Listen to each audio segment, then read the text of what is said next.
So you open up and tell us a lot because we really need to know a lot. All right.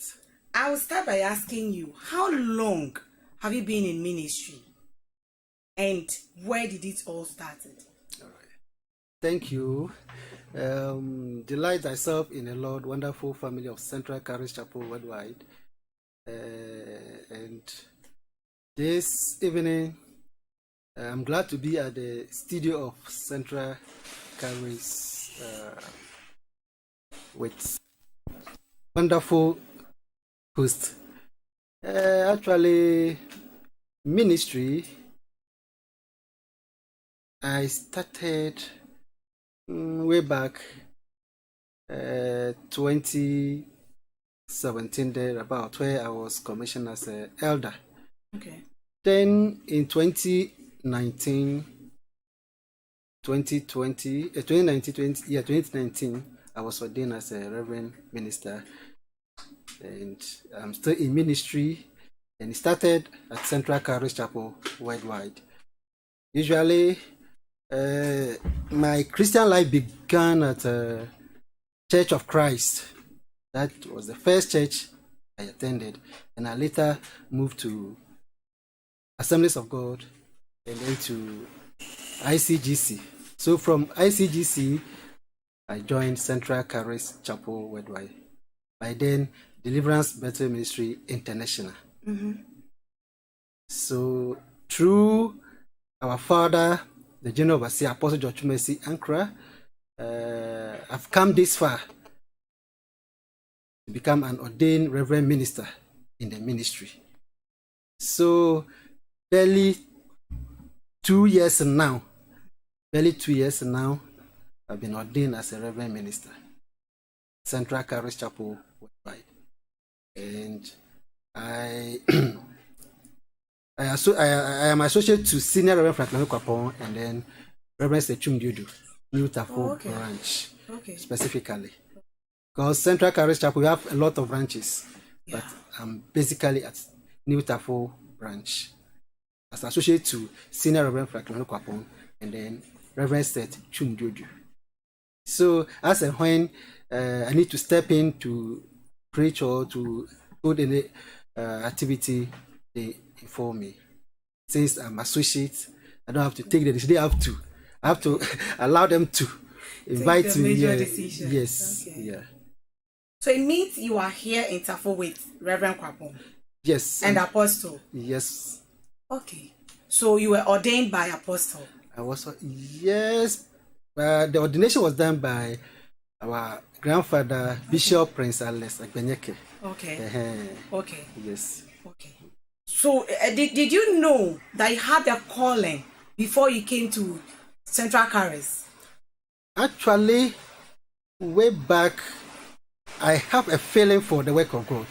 Okay. My school days, I always have a feeling for the work of God. But I don't have, you see, everything, somebody have to identify or see in you the ability or the talent before he or she can help you to develop it. Okay. But all those churches that I went, none of them were able to identify that gift in me. But when I came to Central Charis Chapel worldwide, one day Apostle was ministering and he told me, Obed, you are a pastor, you have been called. Were you surprised when he said that? Actually, I was not surprised because I have the inner feeling. Okay. I have the inner feeling. So one thing our father, Bishop Alex Agbenyeke, said during my ordination, that God was knocking at my heart long ago when I was young. Mm-mm. But I refused to accept the call. You have closed down. Yes. But now that I've accepted the call, I will see the glory of God. Okay. So yes, this confirmed what I've been feeling all this while. Yes. Okay. So it was just a confirmation. Just a confirmation. Okay. And you went through the necessary stages of learning. Yes. I know you do a lot of learning in your Bible school here. It's not easy. In order to be assignments. It's not easy. Some people still owe assignments, right? Yes. You have to make great effort before you can answer the questions. Some of the questions you have to research before you can be able to do something meaningful. Okay. I'm glad Bishop will read through every single line. Whoa. And ensure that the right thing has been done, and you point out the weakness in your work to you. And if he needs to commend you to, he will not hesitate to do that. Yes, especially if you go extra mile to do a detailed work. He will give you that thumbs out. Yes. Of course, he didn't want to bring out half-baked pastors. Exactly. So he wanted to be sure you were well equipped. Yes. Before you go out there to preach the gospel. Because during our Bible school days, he always tell us he likes for a lot of people who always go extra mile, who do detailed work, not just surface or shadow work. Just want to bring out those half-baked pastors who are empty. Yeah. Yes. They don't even know what they are sharing. Yes. So, yeah.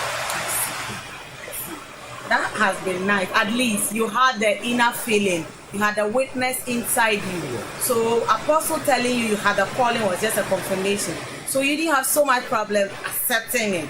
Because people get to be told that they've been called to be ministers and they still don't believe it. They are like, no, I cannot become a minister. But you had the prompting inside you. And so that was just a confirmation. We thank God for that anyway. Yeah. So, that means you've been ordained for 2 years. So what have been your achievements so far in ministry? In ministry, always I say achievements, to have a Christ is the greatest achievement to me, because without Christ you are nothing. So once I have a Christ, my maker is the greatest achievement for me. Yes, aside the souls I want for God, the greatest achievement is having Christ and also winning souls for what? For God. Yes. That's nice, because we need to win more souls for Christ. There are people who are so out there and they don't even know what it is we are talking about. You tell them Jesus loves you, it's like, really? Jesus loves me and I'm suffering this much? So we actually need to do a lot in order to bring all those folks into the kingdom. And so evangelism is key in this kingdom. Okay. If you've had achievement, then obviously you might have some challenges as well as you go along. What has been your greatest challenge? My greatest challenge has to do with, ministry. It needs more time. As a pastor, you need to study more, pray more, and do a lot. But the nature of my work does not allow me to go the extra mile. Oh, hold on. So it means you're not a full-time pastor. You work alongside. Exactly. Okay. Exactly. And that is quite challenging. And especially being at the private sector, unlike the government sector where you can manage things. Private sector, it's not like that. The monitoring, and moreover, in my case, it's an international organization being monitored by the Europeans. Whoa. So always the pressure comes up from the Europeans. Yes, and the nature of our work is time bound. Everything you have to meet the deadline. So it makes it challenging combining it with ministry. And before my ordination, we had a Bible class which we go on every month. Okay. And the nature of my work involves a lot of traveling. Sometimes I have to travel over 8 hours, 10 hours to get to Tafo to attend Bible class. And I have to travel all throughout the night before I get. So sometimes I'll get to Tafo around 1 a.m., 2 a.m. in order to catch up with the morning session of your Bible school. Yes. And it was very challenging because as at then, the robbery cases were so much, the attackers. Sometimes I travel from western of close to Ivory Coast to Tafo. You drive by yourself? No. Okay. No. Company car, use company car during our activities. Okay. So they drive me from there to Tafo. And it takes the grace of God. So if I don't think you be able to do that, because you consider the risk involved, and so no, I can't make it. If I'm available, I can. But I look at the positive aspect, and then try as much as possible to make it. Oh. Yes. That has been very challenging. Yes. Very. But driving, even if you're not driving yourself, you Sitting get tired at a point. Yes. Sitting down is not easy. It's not easy. You get tired at a point. You sleep, wake up. You are still on your way. Yeah. You have not gotten to Tafe yet. Then it was really challenging. Really challenging. Well, Reverend, I'll come back to you. Let me get to my viewers and my listeners. I seriously want them to join us as we listen to your story, because it will encourage somebody. So I'm asking that our viewers will join us via text messages, WhatsApp, and Facebook. YouTube, you can send us messages. We would read your comments, your questions, and we would actually try answering all your questions before we leave here. So just join us. Our numbers are 020 944 1420, 020 944 1420, and the WhatsApp line is 0247 907930, 0247 907930. We'll be very glad to read your text messages, your questions, and we'll react to all your questions. So get interactive with us. We'll be glad to hear you. Back to Reverend Obed. Yes. You've told us a bit of your challenges, your achievements. What role exactly do you play in the kingdom? I know there are a lot of roles, pastors. We have the pastors, the apostles, the evangelists, prophets, and all that. Some have a blend of some of the giftings. So what role do you play in the kingdom? Thank you. I am a pastor. Okay. I'm a pastor in the kingdom. Okay. Yes. And besides, I feel the gift of teaching.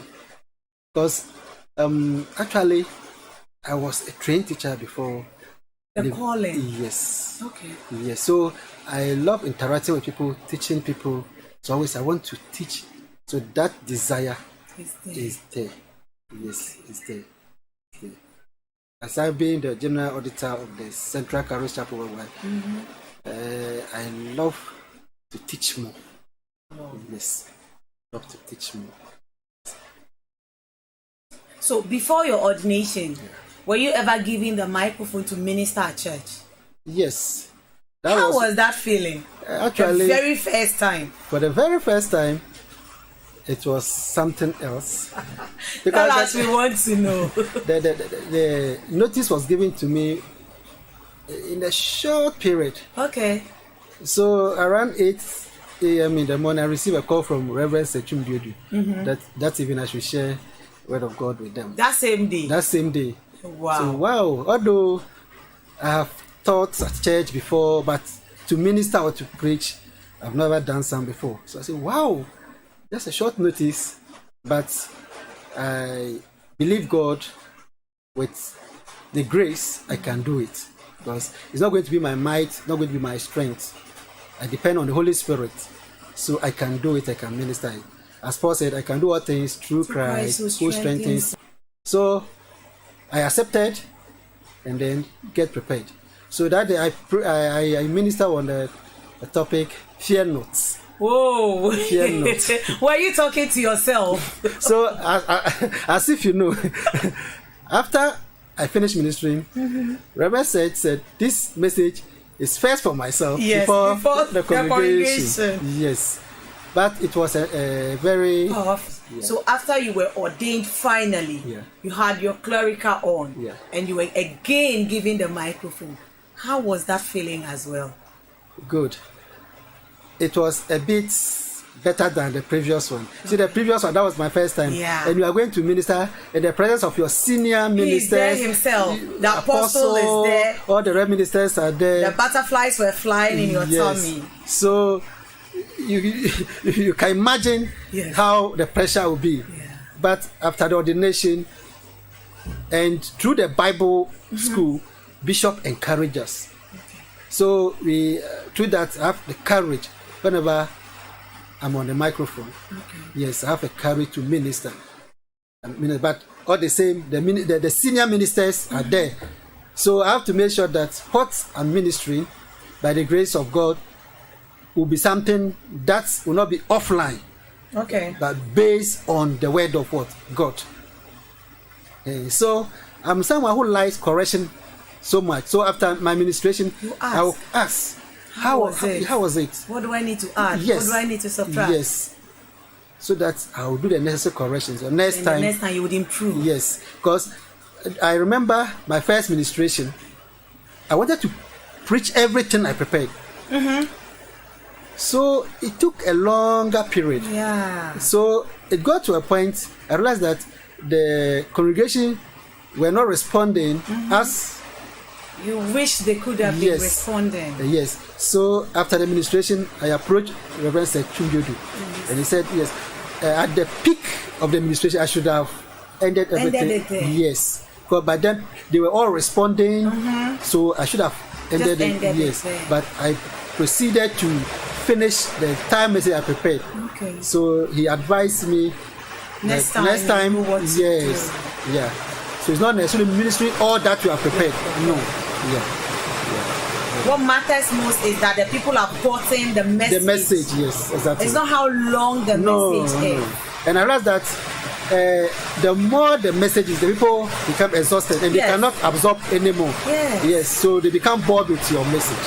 But you will realize that, seriously speaking, there are times you go to church, you come back and then somebody asks you what was preached at church, and you are now trying to remember what the preacher man said. Yeah. But if it was quite short, quite straight to the point, and you got basically everything off head, you could have, he said this, he said that, he said that. Yeah. So the length of the message matters. Yes.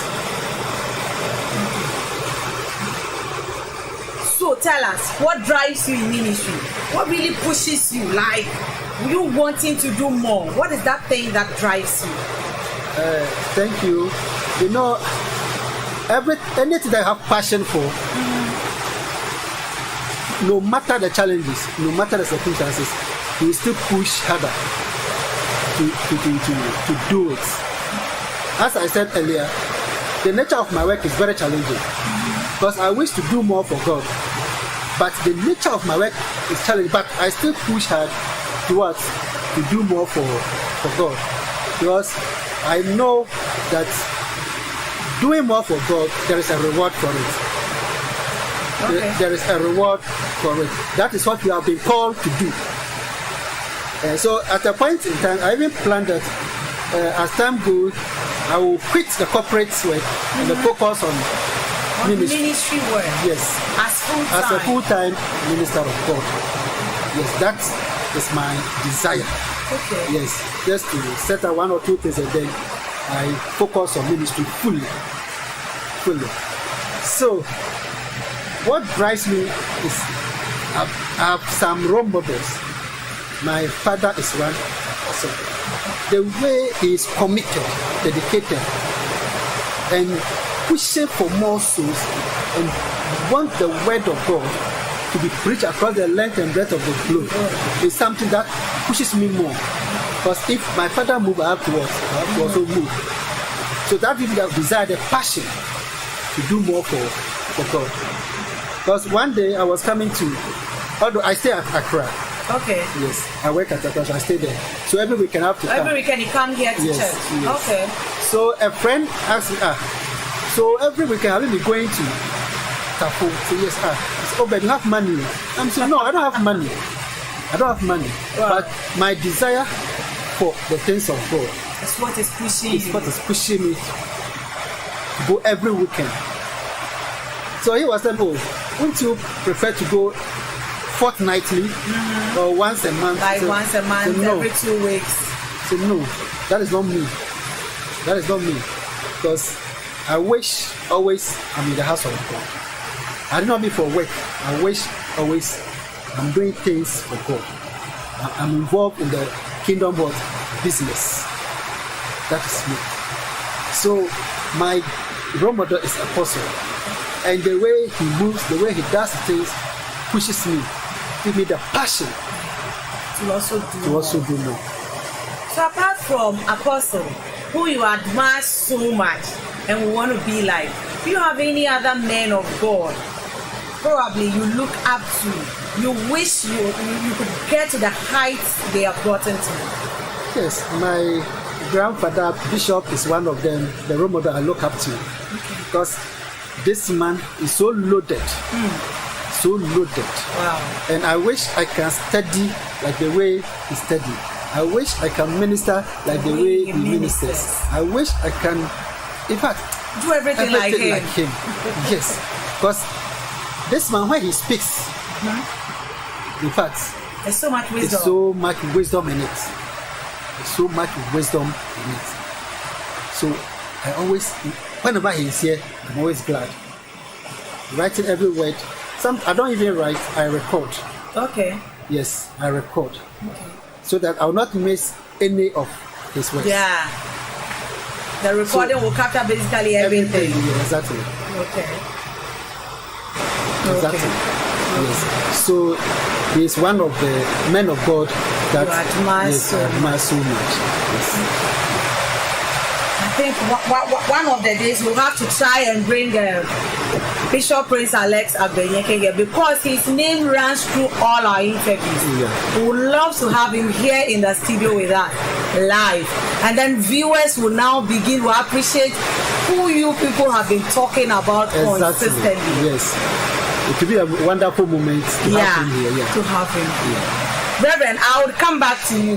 I think my viewers and followers have sent me some messages. We need to respond to them, and I'll get back to you.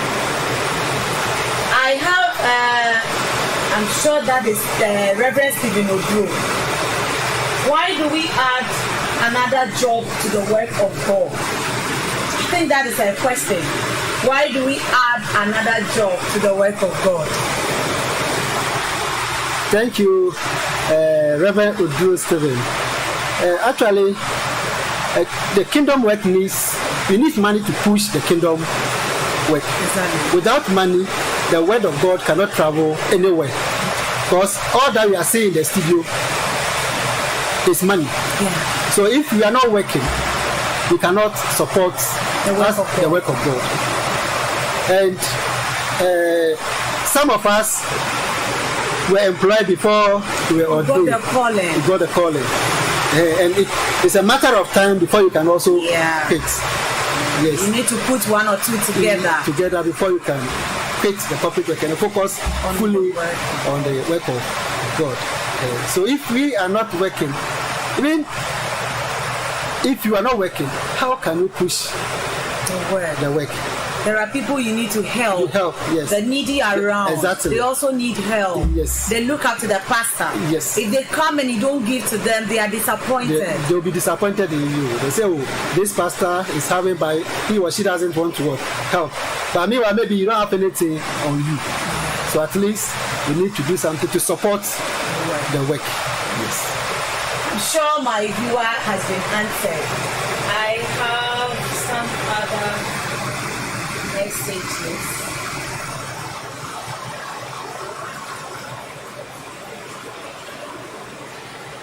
I have David.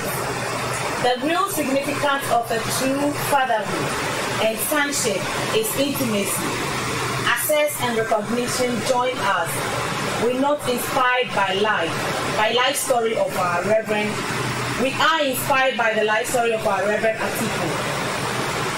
Join us via the link. Okay, so Ike is really enjoying our conversation here in the studio.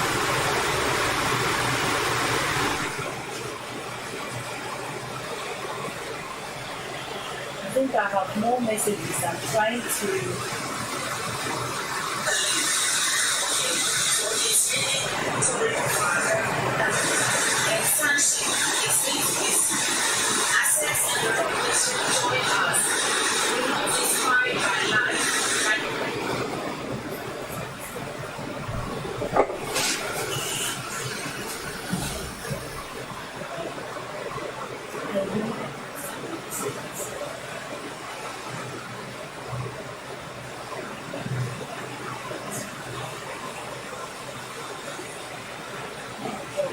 Okay, I have another message from Gilbert Eden.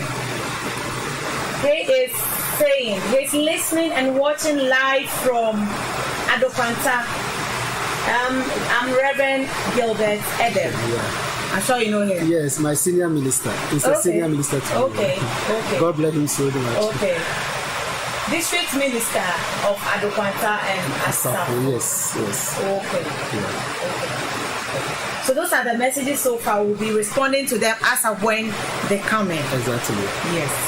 Like I said, I have with me here Reverend Obed Atikpo, and we actually enjoying our time with him because he's giving us some more revelations about himself. I am sure by now, if your apostle or your senior ministers, any of them, should call you right now and give you like 30 minutes to minister somewhere, how would that one look like? Would you still have the problems you used to have earlier on? Not at all. I'm always ready whenever I'm called to minister. As a minister, you should be ready at all times. So whenever you are called, no excuse. You should be able to minister. Even 10 minutes time, 5 minutes, you should be able to. So always, I'm prepared. Does it mean that you prepare a lot of messages down so that in case you're called, you're now not going to put it together, like you already have a prepared message? Or how do you do it? Good. I always have prepared messages there. Okay. So whenever I'm called, I just follow on any of them. I just pray, and whatever my spirit tells me to preach, that's what I'll follow. Wow. Yes. Do you have any regrets in ministry? Actually, I have no regrets in ministry because ministry really shaped my life. Okay. Yes. Through ministry, I identify my true destiny. Okay. So I can say that I don't have any regrets at all. I don't have any regrets at all for ministry. But some people have the calling, yes. But you realize that either a parent or a sibling is against it. Why do you want to be a pastor? We want you to be an accountant. We want you to be a doctor. We want you to be a lawyer. Bring a lot of money home. And then you say you want to be a pastor. So you realize that these people are pulling you here and there. They don't want you to do it. Did you face any of those things? Not at all. Not at all. You know, I believe that when you attain 18 years, you are independent. That's why you are allowed to exercise your franchise. So the decision lies on you, what you want to do. What you want to do. It's not someone shouldn't dictate for you or decide what to do. No. But you have to decide, this is what I want to do.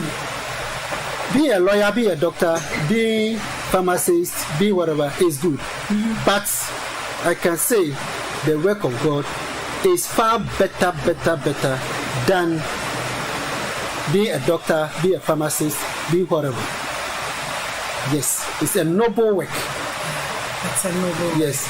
And through ministry, you can enter some places where a doctor cannot enter. You can enter places where a pharmacist cannot enter. You can enter a place where lawyers, whatever, cannot enter. Yes. So be a minister. If you do your work diligently, you'll be rewarded. God, in His own way, will reward you. Yes. And if the way you carry yourself, you earn respect across the length and breadth of the globe. You can travel wherever you want to travel without any hesitation. Yes. So when Apostle identified the call in me and informed me, if I don't have to struggle. Why should I accept the call? Why? No. Because initially, my plan was after my first degree, I'll do my master's and then proceed to do my PhD and become a lecturer. Okay.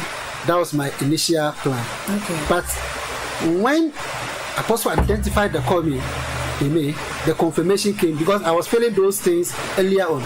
So when the confirmation came, I said, no, then let me follow what God have said than following my own desire. Okay. Let me accept the call and accept what God has said and then ignore my desire. And through the ministry work, I've seen that a lot of things have transformed in my life, and even in my family, I've seen some transformation in my family. Okay. Yeah. Okay. So the grace upon your ministry has actually affected your family positively. Yes. That is good. That is good.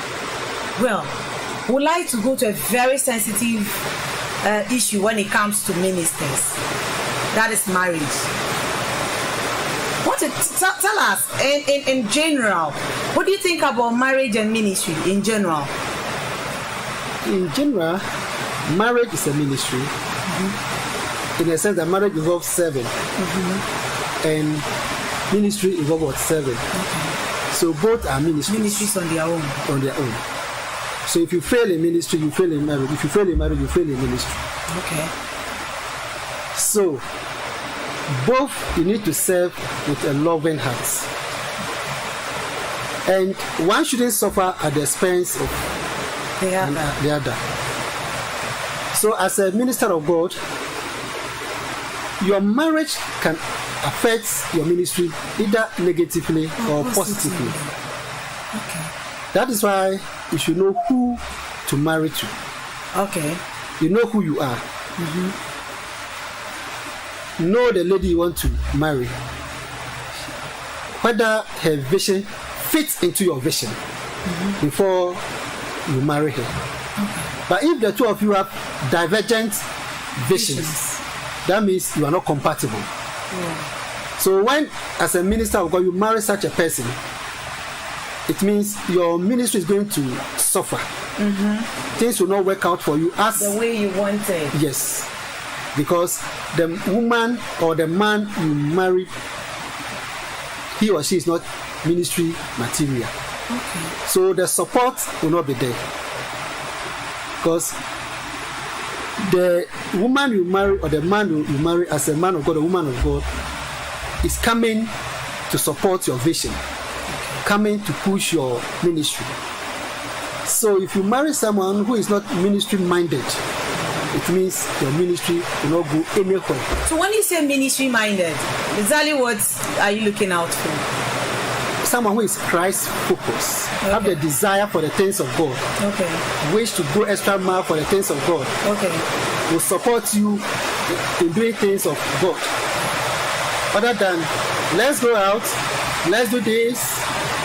Even when it's time for church, he or she do something else. Yes. So I'm going to funeral here, I'm going to party here. No, such a person is not a ministry minded. But someone who is a ministry minded will support you.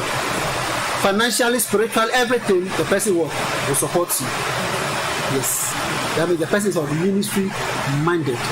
He will spend, he will give at the house of God, support the work of God. Yes, meaning the person is of ministry minded. Yes. But if you marry a woman or a man who is not ministry minded, how to give becomes a problem. Yes. She doesn't understand it. So the support will not be there. Yes. And it will affect your ministry. Because if you have solid and healthy marriage, you have your congregation or your ministry is secured.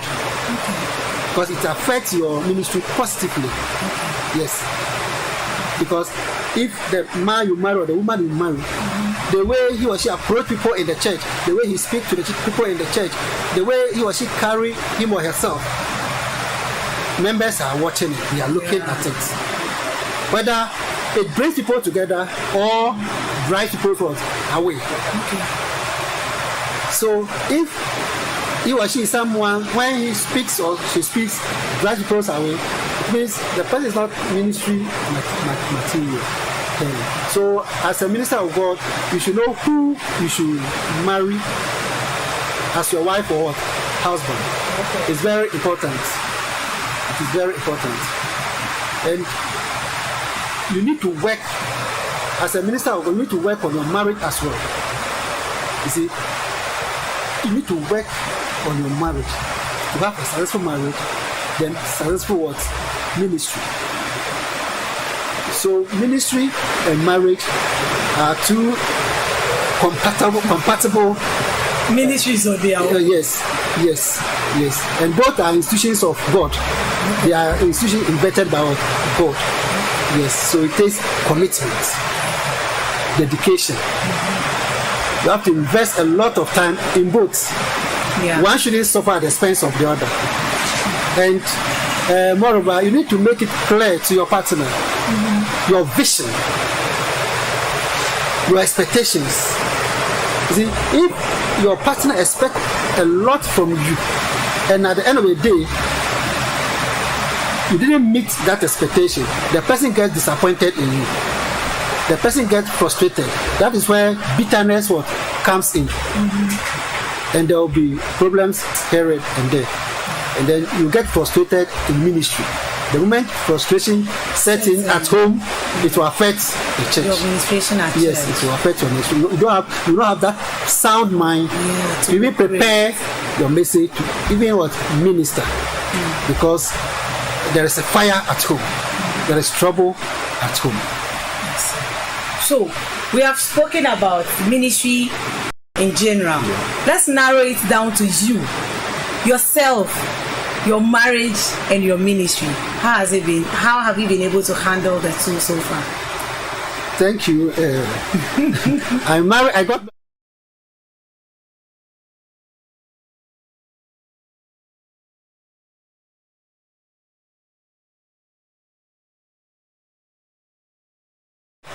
I told my wife my vision. Okay. And I made it clear to her that this is what I'm into. Will you support? Will you help? How are you going to help?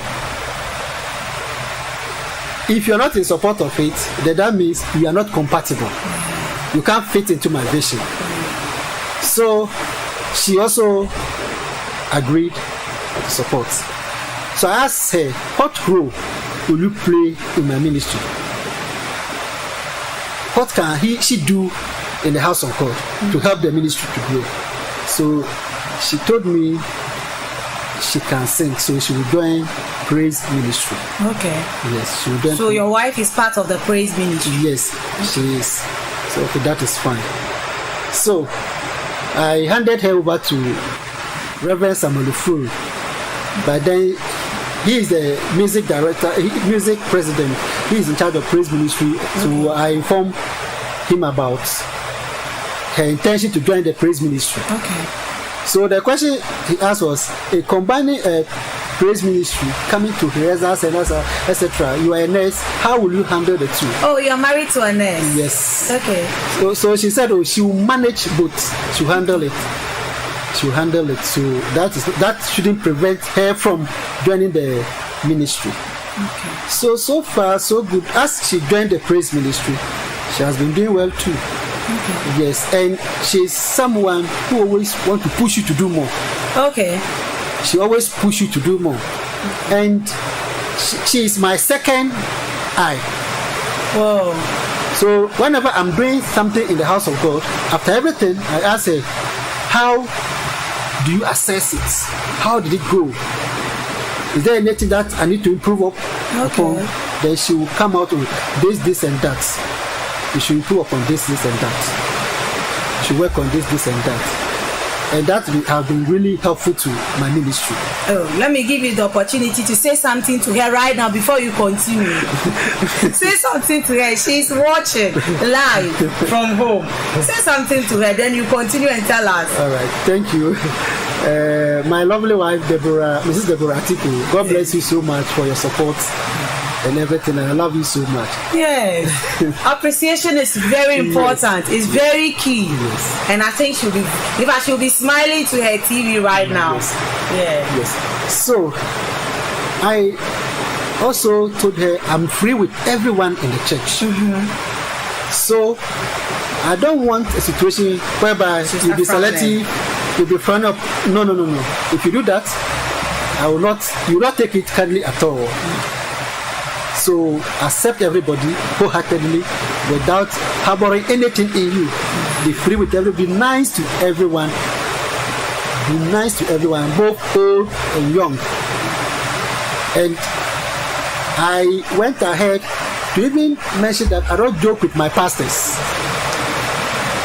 I don't joke with my pastors. Yeah. Therefore, I don't want a situation whereby she will do anything that will offend any minister of God. And if anything of that sort come to my notice, she will not take it kindly. And so far, so good. I have not received any complaints. I have not received any complaints from anybody, be a pastor, be about her. No. Also, she's been playing her role well enough. Yes. As a wife of a minister of God. Yes. Yes. So I can say for now, I have not encountered any challenge in marriage in relation to my ministry. Nothing has happened yet. And I think it's by the grace of God. And she has been very supportive in terms of prayers. She has been very supportive in terms of prayers. So we do pray a lot. Yes, we do pray a lot. But when I was alone, sometimes you wish you can get up and pray, but maybe you may not. But once we are together, she will push you. It is time for prayer. It is time for Bible studies, Bible discussions. She will push you. So she has been really helpful. Yes. Well, Reverend. On that note, I would like to get back to my followers on social media. Get to read a few messages and I'll get back to you. Right. I have a message from Madame Irene Chumesi. She's watching us live and she's being blessed. I'm inspired by your dedication to the work of God. That's from my mother, my lovely mother, Lady Reverend Mrs. Chumesi. We love you so much. Reverend Gilbert Eden, do you remember the techniques of water baptism? He's asking a question. Do you remember the techniques of water baptism? If yes, then give a slight pitch for like 1 minute. Thank you, Reverend Gilbert Eden. If someone accepts Christ, the person needs to be baptized. And before you baptize the person, you need to teach him the reason why you are baptizing the person. Yes. So, 1 minute teaching. So, before you take the person to a riverside, not to pour water on the person, that's not baptism. Okay. You take the person to the riverside or where you have a pool of water, and you have to immerse the person in the water. Okay. 3 times. In the name of God the Father, the Son, and the Holy Spirit. The implication is that if the person have died and resurrected with what? Christ. So all the old things have been buried. Okay. Yes. And then the person have resurrected with what? Christ. Meaning all things has become what? New. Yeah. All things has become what? New. So the purpose of immersing the soul or the person in the water for 3 times, the person is dead and then resurrected with what? Christ. So all the old things have been buried, and then he's rising up with new things. Yes. So assuming I was baptized by pouring of water when I was a little girl, do I still have to go through immersion when I accept Christ? Yes, you need to. Why? Isn't it all baptism? No. You see, the water baptism involves immersing the person in the water. It's not pouring water on the person. So that's not baptism. So if at your childhood, even a child, why should you even baptize a child? What did you tell the child before the child accepted, before you baptize the child? The child doesn't know anything. The child doesn't know anything. So it is even wrong in the first place to baptize a very young person who doesn't know Christ. Why should you baptize him or her? Yeah. So it's very wrong to even baptize a child. So the person have to accept and believe and confess Christ before you baptize the person. So the water baptism is immersing the person in the water. 3 times. In the name of God the Father, the Son, and the Holy Spirit. Then the person have died and resurrected with Christ. So all old things are gone. And behold, all things new things are become new. Yeah. Okay. Yeah. Reverend, I'll come back to you. I have Kopna Tasho. He's watching us live here in Koforidua. Yeah. He's watching us live. Let me see if I have some Facebook messages.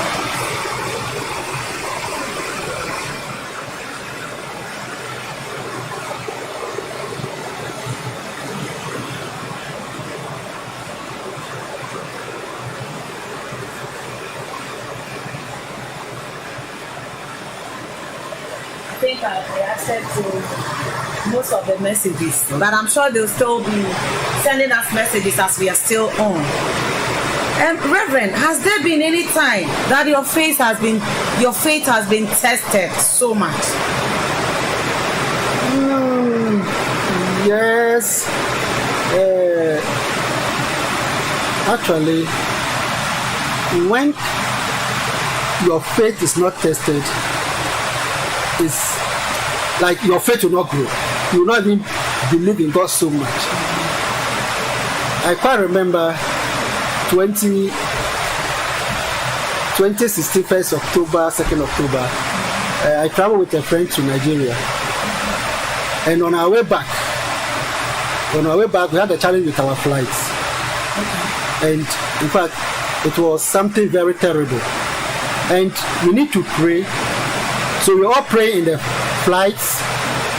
And it got to a point, some people stopped praying because we were praying, but we were not seeing any change. Yes. But some of us hold on to our faith. No matter the situation, God will save us. And lo and behold, we were saved by God. Had not been God that day, it would have been good news. Yes, for Central Charis Chapel, because we don't know whether the plane will catch fire before in the air or it will crash before it gets to the floor, whatever is going to happen. It was a difficult moment or a difficult experience that I went through. Wow. Yes, it was very difficult for me, but through that, it built my faith in God. Because what happened is not the experience of the pilots. No. At that point, experience failed. Yes, because everything failed. And when the plane landed and we were all alighting from the plane, the pilot is an Indian. He was congratulating us, congratulations. And he was looking at us quietly, whilst congratulating us. Because he knew very well that it wasn't he. Yes, but it was the hand of God which saved us. So that built my faith in God. Yes. I think I've gotten some more messages. Let me try reading them. I have Nana Yao, Shuk Berima. God bless you, Reverend Obed, listening attentively. God bless you, Reverend Chumberima. God bless you, my daddy, Reverend Chumberima. Yeah. And we have Destiny James. The Reverend Minister's desire for the things of the kingdom business always encouraged me to push hard. God bless you, Reverend, for the light you have brought into the family. I remember the first day we went to Apostle in 2011, and you told me you have the desire to mentor Apostle. Yes. God bless you, Destiny. God bless you, Destiny. Yes. We came to Apostle 2011. By then we were at the shed. Okay. So Apostle was there with Reverend Adam. Okay. That was the first time we came to Apostle. Okay. So when we left, I told James that I have a desire for the things of God, so I will mentor my father Apostle.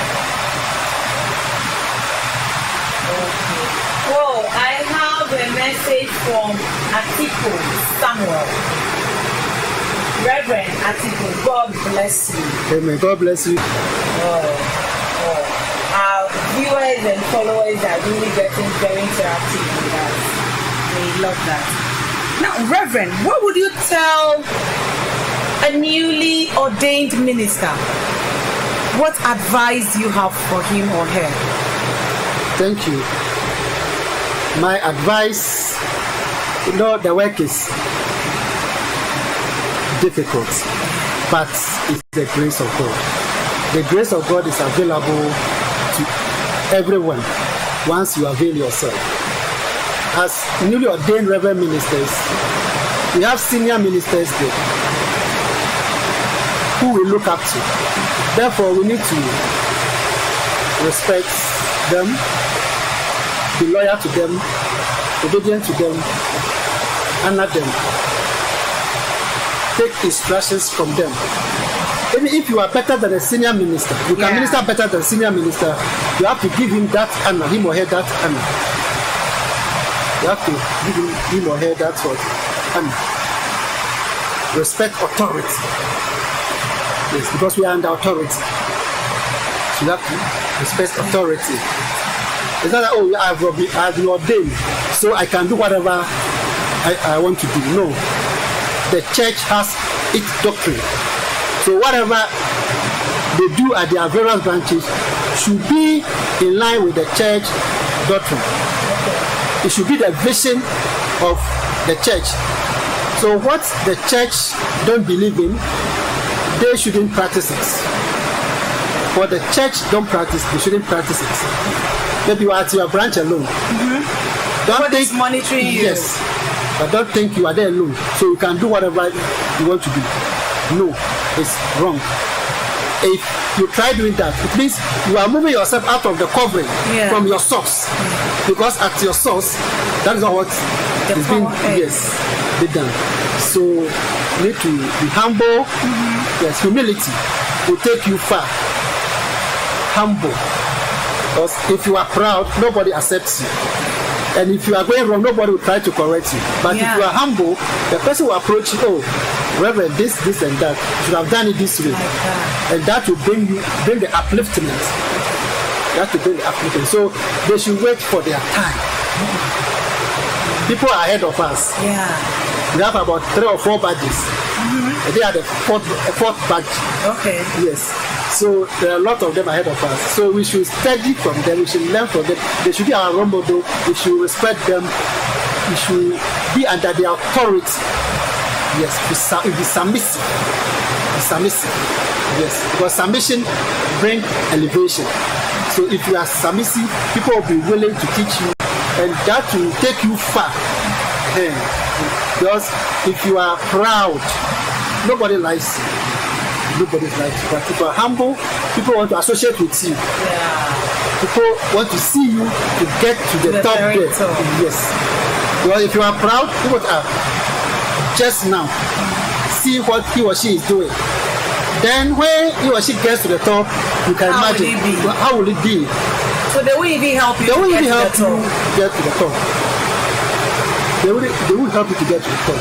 So my advice is to be humble, submissive, and then be obedient to authority, and they will go far. They will go far. They should be obedient to authority. Yes. I think I still have a few messages. I have Nana Sewa Chumdud. My lovely mom. God bless you immensely, Reverend Obed. I'm blessed and encouraged by your presentation. God bless you too, mommy. I love you so much. God bless you.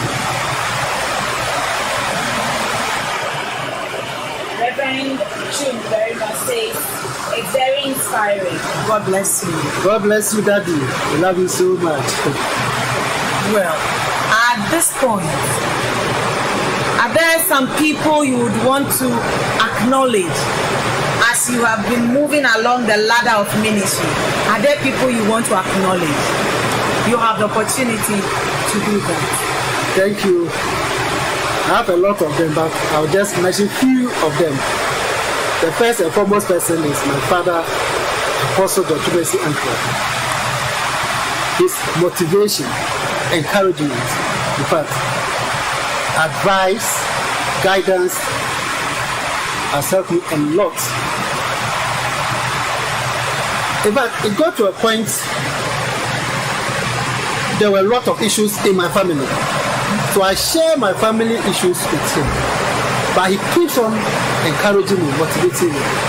And one thing he told me 4 years ago, he said, Obed, don't fear anything. Don't fear anything. And I believe a word from the prophets, my father, carries power. So once he told me, don't fear anything, I believe in the word, I accepted it, and live in the light of don't fear anything. That has really helped me a lot. But he keeps encouraging me, motivating me, teaching me. But he is a gift to my life. Wow. He's a gift. Wow.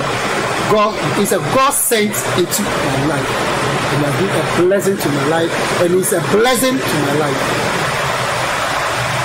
And then my reverend ministers, senior Reverend Atikpo, Reverend Chumdobi, Reverend Eden, Reverend Samuel Foro, Reverend Michael Eba in cancer, they are all been inspiration to me. They have all inspired me in so many ways, encouraged me in so many ways, motivated me in so many ways, and they keep on encouraging me, they keep on motivating me, they keep on helping me, guiding me. God bless them so much, and I appreciate everything they have done for me and everything they are doing for me. All the reverend ministers of Central Charis Chapel, they have been a blessing to my life, and my wonderful mother, Lady Reverend Mrs. Harry Chumesi, in fact, her words of encouragement and motivation has been a blessing to my life, and I always thank God for her life. Yes, I always thank God for her life. God bless her so much. God bless her so much. And James Atikpo, Samuel Atikpo, they are all been helpful to me in diverse ways, supporting me, especially during my ordination. They supported me a lot. They supported me a lot. And I thank God for their life. God bless them so much. And the entire Central Charis Chapel family, God bless them so much. God bless each and every one of Central Charis Chapel worldwide. My mother's Lady Reverend Mrs. Sewa Chumdobi, Lady Reverend Mrs. Flores Papon. Yeah. Oh, in fact, I can't mention all of them. Yes. Yes, to my life. And on top of it all, our father, Bishop Ellis, has been a blessing to my life. Because, in fact, his words of encouragement, motivation, words of inspiration. In fact, if the man speaks, you get a lot of wisdom in it. It will push you to do more. It will change your mind. You have different perception about how to go about things. God bless him so much. That wherever you are, we love you so much. You have been a blessing to my life and a blessing to Central Charis Chapel worldwide. Thank you very much, Reverend Obed. Now, as we know, today is Valentine's Day, right? What do you have to tell the youth out there? The way we, the youth, see Valentine. What do you have to tell us? Thank you. Valentine. The youths shouldn't use this opportunity to do things which they are not supposed to do. Mm-hmm. It's not an opportunity for immorality. Good. Because when you engage in immorality, the end results might not be pleasing to yourself. So, for me to go to parties, outing here and there, it wouldn't help them. Yeah.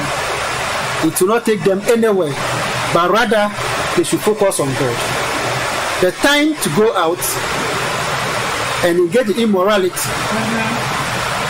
they should invest that time in studying the Word of God. It will be a blessing to their life. It will be a blessing to their life. It's not a matter of going out to have affair with women or men here and there. No, but their focus should be on God. Their focus should be on God. So if I'm a child of God, I call myself a Christian, and during such a time, I find myself at a beach with unbelievers. then what impression am I creating about Christianity?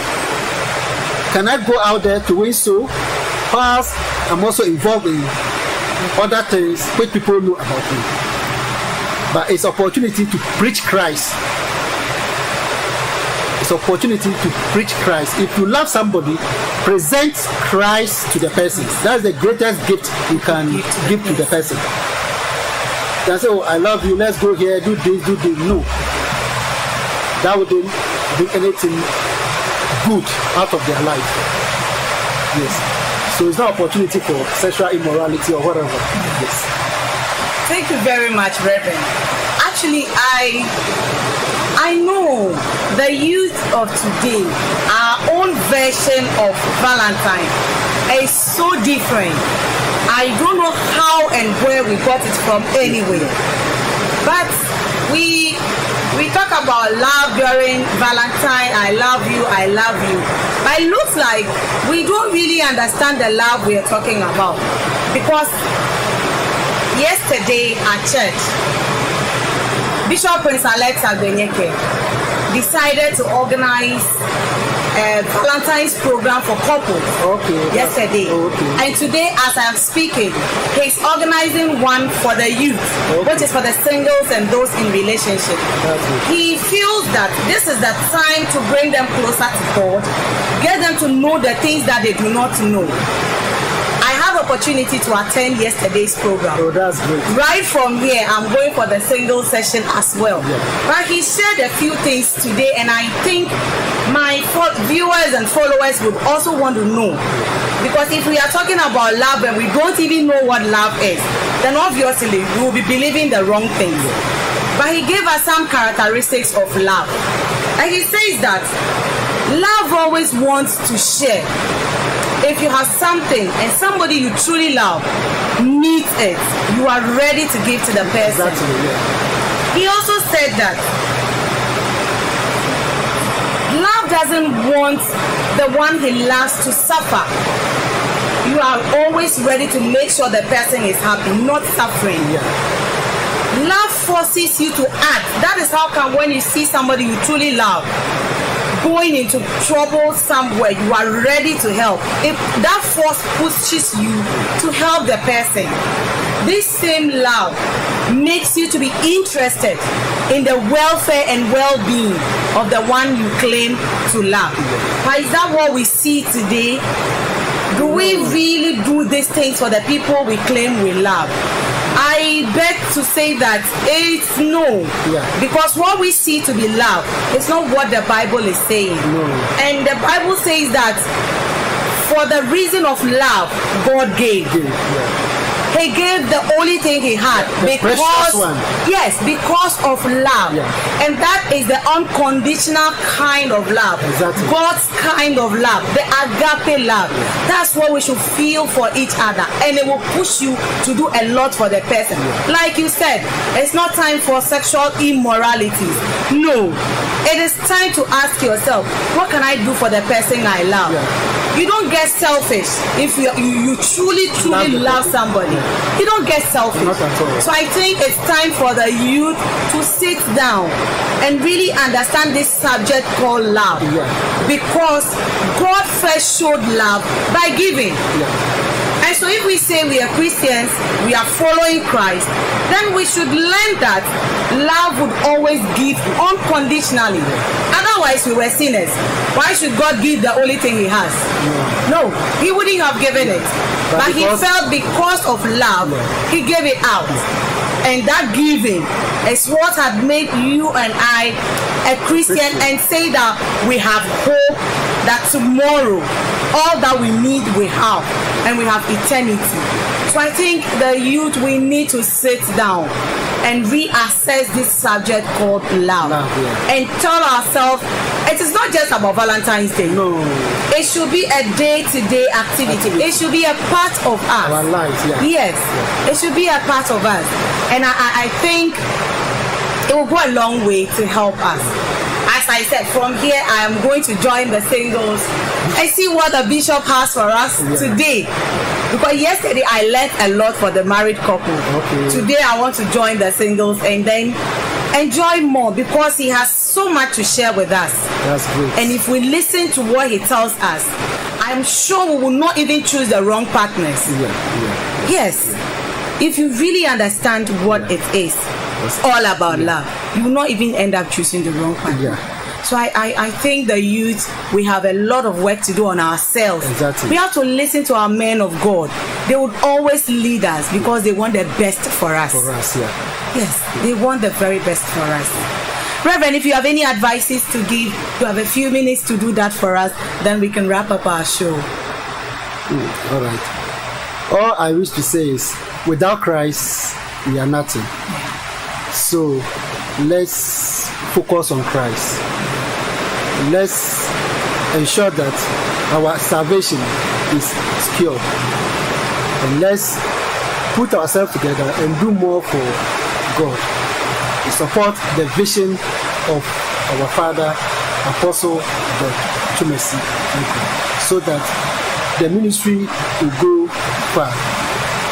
We should all come on board. Whatever we have, we should support the church with whatever we have. In our own way, we should help the church. We need to support the church with all that we have. Reverend Obed, it's been nice having you in the studio today. I'm sure our viewers, our listeners have really enjoyed what you had to tell us. I have really enjoyed myself. I have learned a lot from you. The zeal you are working with, the commitment you have for the work of God, that you drive down to Tafo every weekend without missing it. I'm sure God would surely reward you because it's an effort you are putting into his work, and it will not go just unnoticed. No. And I would like to tell my viewers that I have had Reverend Obed Atikpo here in the studio with me. I ask that you join us again next Sunday with another insightful presentation from our ministers. I'm sure you have been blessed. This is Charis TV. God bless you for being with us. Bye-bye.